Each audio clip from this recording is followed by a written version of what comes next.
quando a gente fala de plano cartesiano, a gente está falando de duas retas perpendiculares entre si. Isso significa que elas formam um ângulo de 90 graus. A reta que está orientada na horizontal é a reta x e a reta que está orientada na vertical é a reta y. A interceptação dessas duas retas ela recebe o nome de origem.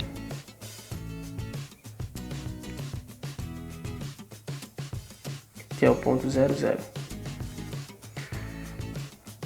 Quando a gente quer interpretar um ponto, a gente tem que interpretar da seguinte maneira.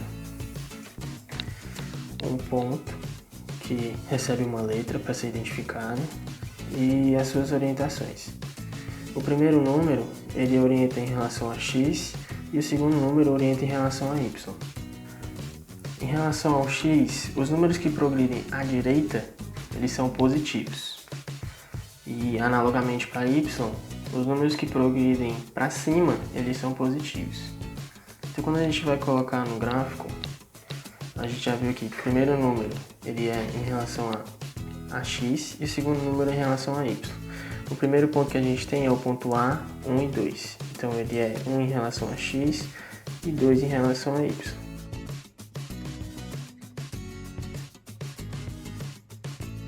O segundo número que a gente tem aqui é o ponto B, que é o menos 1 e 3. Então ele é menos 1 em relação a x e 3 em relação a y. Menos 1 e 3.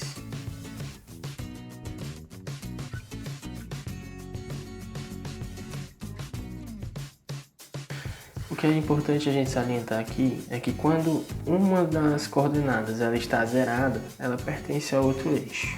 Vejamos aqui o ponto C. Ele é o ponto 0 em relação a x e 5 em relação a y. Então ele é 0 em relação a x e 5 em relação a y.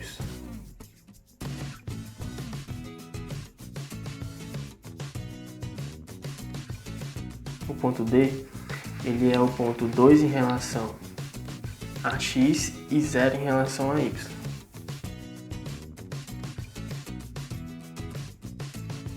Mais na frente, isso vai ser importante para o entendimento nas funções, por exemplo, o linear, função de primeiro grau, quando a nossa coordenada de x for zerada, a gente só vai ter o termo independente. Esse termo independente vai ser exatamente o valor onde o gráfico da função vai interceptar o eixo y.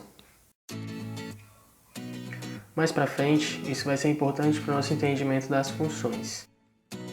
Numa função linear, por exemplo, quando a nossa coordenada x ela for zerada, a gente só vai ter o nosso termo independente. Esse termo independente é exatamente onde o gráfico da nossa função vai interceptar o eixo y.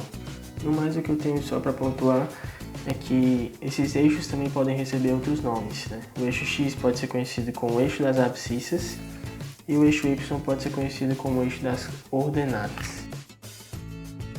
Desde já, agradecemos o seu acesso. Inscreva-se no canal, deixe seu like e siga nosso Instagram para ter acesso aos materiais que iremos produzir.